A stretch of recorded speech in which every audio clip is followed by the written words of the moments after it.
Avant de plonger dans cette histoire incroyable, pensez à vous abonner à la chaîne et à activer la cloche. Ici, chaque récit a quelque chose à dire, et vous ne voudrez pas en manquer un seul. Clara Whitmore avançait dans le hall somptueux de l'hôtel Starlight avec cette assurance que seule la richesse peut offrir. Ses talons claquaient sur le marbre poli, attirant les regards admiratifs de certains et l'envie des autres. Elle portait une robe de créateur, un sac à main dernier cri et un sourire suffisant, celui qui disait « Je peux tout me permettre ». À l'autre bout du comptoir, Marcus Johnson, le concierge de l'hôtel, s'activait avec calme.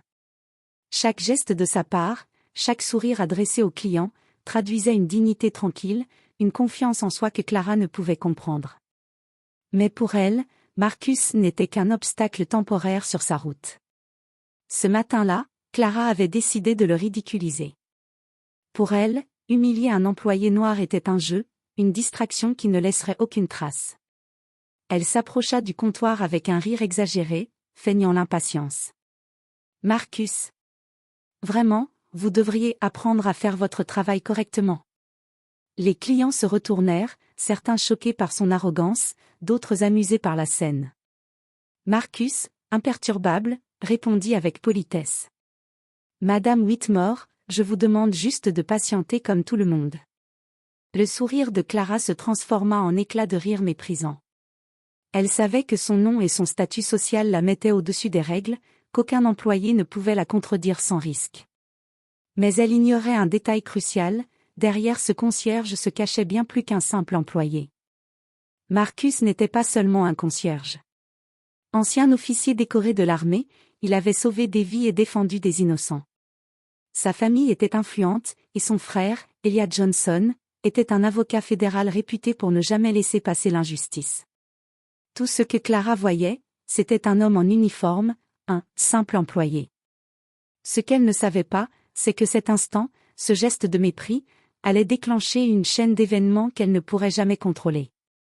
Humilier Marcus Johnson n'était pas seulement une erreur de jugement, c'était le début de sa chute.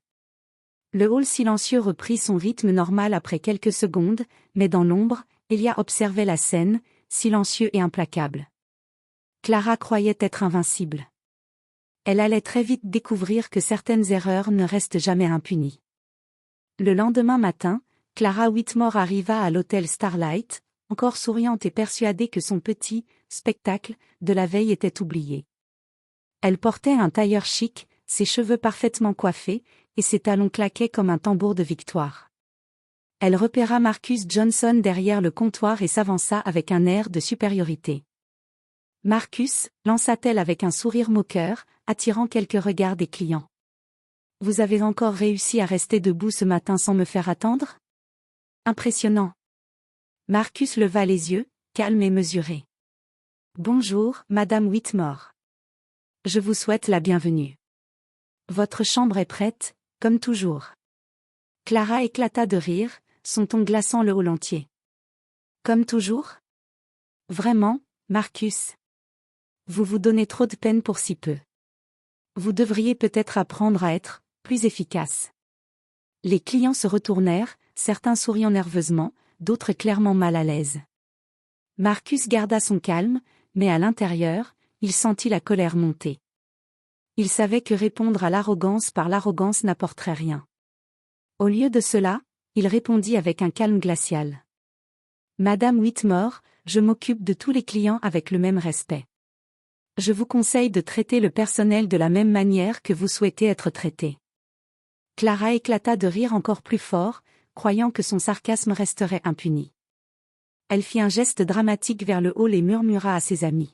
« Sérieusement, c'est ridicule. Il ne sait même pas qui je suis. » Mais elle avait totalement ignoré la présence de quelqu'un dans l'ombre. Elliot Johnson, frère de Marcus et avocat fédéral respecté, venait de passer par l'entrée pour déposer des documents à l'hôtel. Il avait tout vu. Son visage resta impassible, mais ses yeux brillaient d'une détermination glaciale. Il sortit discrètement son téléphone et commença à documenter la scène. Chaque mot de Clara, chaque rire méprisant, était enregistré. Elia savait que ce moment, bien que banal pour Clara, allait devenir un outil puissant. Ce que Clara ignorait totalement, c'est que Marcus et Elia avaient des liens avec des médias, des influenceurs et des personnes en position de pouvoir. Ridiculiser Marcus n'était pas un simple acte de mépris, c'était le déclencheur d'une tempête qu'elle n'avait jamais envisagée. Clara tourna les talons, sûre de son impunité. Mais derrière son dos, Elia murmura à Marcus. « Ne t'inquiète pas, frère.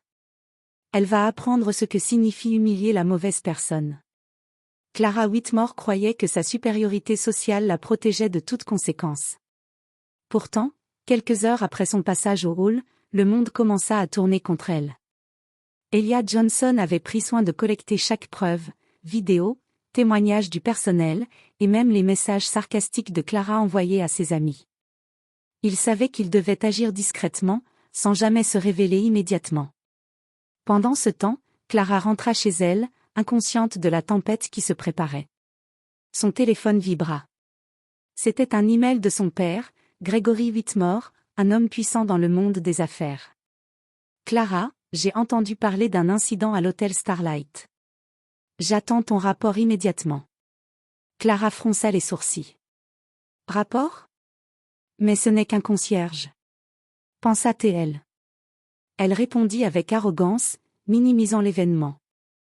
Mais Elia, lui, avait déjà commencé à agir. Il contacta discrètement un journaliste local spécialisé dans les histoires d'injustice sociale. Le récit de Marcus, racontant avec dignité l'humiliation qu'il avait subie, fut publié sur plusieurs plateformes. Les photos et vidéos de Clara, riant méchamment et ridiculisant Marcus, circulèrent rapidement sur les réseaux sociaux. Le lendemain matin, Clara arriva à l'hôtel pour constater les premières conséquences. Le personnel chuchotait en la regardant, certains clients la dévisageaient avec mépris. Elle sentit son aura de supériorité vaciller. À la maison, son téléphone explosa de notifications, commentaires indignés, partages viraux, et articles de presse pointant du doigt son comportement. Même certains partenaires commerciaux de son père commencèrent à s'inquiéter de son image publique. Clara tenta de garder son calme, mais une sensation nouvelle la prit à la gorge, la peur. Elle comprit que sa petite humiliation n'était plus un simple jeu. Elle avait réveillé une force qu'elle ne pouvait contrôler. Ce soir-là, alors qu'elle regardait les réseaux sociaux, un message apparaîtrait sur son écran, signé d'un compte anonyme. Certaines erreurs ne s'oublient jamais. Clara blanchit, réalisant pour la première fois qu'elle venait d'humilier la mauvaise personne. Les jours suivants, Clara Whitmore sentit son monde soigneusement construit commencer à s'effondrer. Les vidéos et témoignages concernant son humiliation de Marcus Johnson circulaient partout, atteignant même les sphères influentes de New York. À l'hôtel Starlight, les regards des clients étaient glaciaux. Les employés, autrefois silencieux devant son arrogance, la fixaient maintenant avec une pointe de défi. Clara se rendit compte que son comportement, autrefois ignoré ou toléré, ne passerait plus inaperçu. Son père, Gregory Whitmore, reçut plusieurs appels de partenaires commerciaux inquiets. Certains menacèrent de rompre des contrats si sa fille ne corrigeait pas immédiatement son image. La pression monta. Clara, habituée à ce que le monde s'incline devant elle, se retrouva incapable de faire face à l'avalanche. Pendant ce temps, Marcus et Elia orchestrèrent leur stratégie avec précision. Marcus continua de travailler avec dignité, laissant l'attention se tourner naturellement vers Clara. Elia, en coulisses, utilisa ses contacts pour s'assurer que chaque comportement inapproprié de Clara soit documenté et diffusé subtilement aux médias. Un matin, Clara fut convoquée à l'hôtel Starlight. Le directeur de l'établissement la regarda froidement. « Madame Whitmore, nous avons reçu des plaintes de clients et de personnel. Vous devrez présenter des excuses publiques et respecter strictement nos règles de conduite. » Clara tenta de protester, mais sa voix trembla. Pour la première fois, elle ne pouvait imposer sa volonté. Elle quitta l'hôtel avec un sentiment de malaise grandissant, sentant que la réputation de sa famille et la sienne étaient gravement compromises. Plus tard, un article détaillé parut sur un site d'actualité.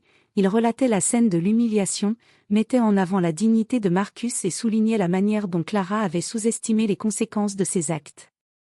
Les réseaux sociaux explosèrent, commentaires indignés, vidéos partagées, et critiques publiques. Clara se retrouva seule face à l'ampleur de sa bêtise. Elle comprit que l'arrogance et le mépris peuvent déclencher des conséquences irréversibles lorsqu'on s'attaque à la mauvaise personne. Cette chute, bien que publique et humiliante, n'était qu'un avant-goût de ce qui allait suivre. Elia et Marcus avaient prévu un dernier coup de maître, et Clara n'était encore qu'au début de son apprentissage douloureux de l'humilité. Clara Whitmore se tenait devant le hall de l'hôtel Starlight, le cœur battant et le visage rouge de honte. Les derniers jours avaient été un enfer, les articles, les vidéos et les messages d'indignés sur les réseaux sociaux l'avaient laissée seule face à sa réputation ternie. Même ses amis semblaient l'éviter, gênés par sa chute. Elle savait qu'elle devait faire quelque chose. Avec hésitation, elle marcha vers le comptoir où Marcus Johnson l'attendait, calme et imposant, comme toujours. Les clients et employés présents dans le hall ne purent s'empêcher de jeter un regard discret mais complice. « Marcus, je veux m'excuser », balbutia Clara, incapable de soutenir son regard. « Je n'aurais jamais dû me comporter ainsi. » Marcus la regarda longuement, silencieux. Ses yeux exprimaient la gravité de la situation, ce n'était pas une simple question d'excuses superficielles. Après un instant, il parla d'une voix posée mais ferme. « Madame Whitmore, l'humiliation que vous avez causée ne vous définit pas, mais vos actions actuelles, oui. Si vos excuses sont sincères et accompagnées de respect réel, vous pouvez peut-être commencer à réparer ce que vous avez brisé. » Clara sentit une vague de soulagement mêlée de honte. Elle comprit que la vraie force ne réside pas dans l'argent, la position ou l'arrogance, mais dans le respect et la dignité. Elle avait cru pouvoir humilier quelqu'un sans conséquence, et avait appris à ses dépens qu'il existe toujours quelqu'un qu'on ne doit jamais sous-estimer. Marcus lui tendit la main, un geste simple mais lourd de sens. Clara hésita, puis la serra, sentant une leçon qu'aucun livre ou école ne pouvait lui apprendre.